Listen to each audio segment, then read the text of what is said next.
তীব্র তাপপ্রবাহে বোরো চাষিদের নাভিশ্বাস।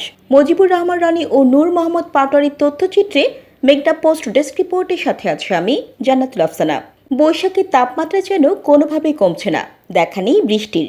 ভোর থেকে সময়ের সঙ্গে পাল্লা দিয়ে বাড়ছে তাপমাত্রা। দেশজুড়ে চলা গত কয়েকদিনের তীব্র তাপপ্রবাহে অতিষ্ঠ হয়ে উঠেছে মানুষের স্বাভাবিক জীবনযাত্রা। গরমে দিশেহারা হয়ে পড়েছে শ্রমজীবী মানুষ। বিশেষ করে এ সময় চরম বিপাকে পড়েছেন জেলার বোরো ধান চাষিরা। তীব্র গরমে মাঠে শ্রমিক সংকট, আর শ্রমিক পাওয়া গেলেও তাদের বেশি টাকা দিতে হচ্ছে। উপজেলা কৃষি সম্প্রসারণ অধিদপ্তর সূত্রে জানা গেছে, এবছর উপজেলার বোরো চাষের লক্ষ্যমাত্রা ছিল ৯,৬১৬ হেক্টর। লক্ষ্যমাত্রা ছাড়িয়ে অর্জন হয়েছে ৯,৬২১ হেক্টর। ইতিমধ্যে ৩৮% জমির ধান কাটা হয়েছে। সরজমিনে গিয়ে দেখা যায়, গরমের কারণে ভোর থেকে ধান কাটা শুরু করেছে অনেক চাষি। তবে বেলা ১১টার পর তীব্র গরমে মাঠে কাজ করতে পারছেন না কৃষকরা। কিছু সময় কাজ করলে হাঁপিয়ে উঠছেন, ঘামে পরনের কাপড় ভিজে একাকার।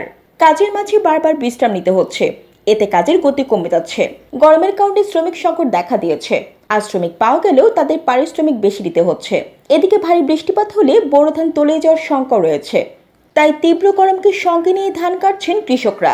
সদর উপজেলার ৫ নং সদর ইউনিয়নের সুহিলপুর এলাকার কৃষক আজিজ হোসেন বলেন, শ্রমিক পাওয়া যাচ্ছে না, তাই বাধ্য হয়ে নিজে নিজেই ধান কাটছি। ভারী বৃষ্টিপাত হলেও ধান নিয়ে ঝামেলায় পড়তে হয়। বিল্লাল নামে এক কৃষক বলেন, গরমে কেউ শ্রম দিতে চায় না, তাই ছেলেদের নিয়ে ভোর ৫টায় মাঠে আসছি ধান কাটতে। বেলা বাড়লে ধান কাটা যায় না, এত গরম জীবনে কোনোদিন দেখিনি। উপজেলা কৃষি কর্মকর্তা দিলরুবা খানম বলেন, কৃষকদের সুবিধার জন্য ইতিমধ্যে কম্বাইন্ড হারভেস্টার দিয়ে ধান কাটা শুরু হয়েছে। বৃষ্টিহীন পরিবেশ থাকলে কৃষকদের ধান কাটা থেকে শুরু করে পরবর্তী ধাপে যেতে সহজ হয়।